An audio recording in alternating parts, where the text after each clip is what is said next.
రీసెంట్‌గా ఒక కేసు. ఇది యాక్చువల్‌గా మనం చెప్పకూడదు. కానీ చెప్పాలి తప్పదు. ఒక కోడలు, ఒక మామయ్యని ఆయన ఆ ఊర్లో మంచి సర్పంచ్ స్టేజ్‌లో ఉన్నాడాయన. మంచి పరువు, ప్రతిష్ట ఫాదర్ నుంచి, తాతల నుంచి కూడగట్టుకుంటూ వచ్చిన పరువు, ప్రతిష్టతోటి ఉన్నారు వాళ్ళు. 2 ఇయర్స్ బ్యాక్ నా దగ్గరికి వచ్చారాళ్ళు. 2 ఇయర్స్ తర్వాత మళ్ళీ వచ్చారాళ్ళు.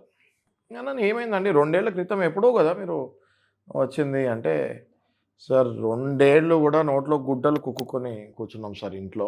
బా ఇంకా మా వల్ల కావట్లేదు. ఇంకా మేము డైవర్స్‌కి వచ్చాం సార్.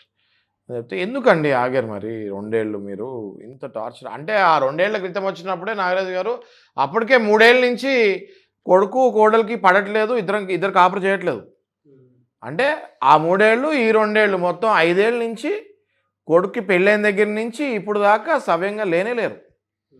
ఈ 2 ఏళ్ళు ఎందుకు సార్ మరి ఇంత టైం వేస్ట్ ఎందుకు చేస్తారు మీరు అని అడిగితే ఆయన ఒకటే చెప్పాడు నాకు. వాళ్ళ కోడలు డైరెక్ట్‌గా వీళ్ళ మామయ్య గారికి చెప్పిందంట.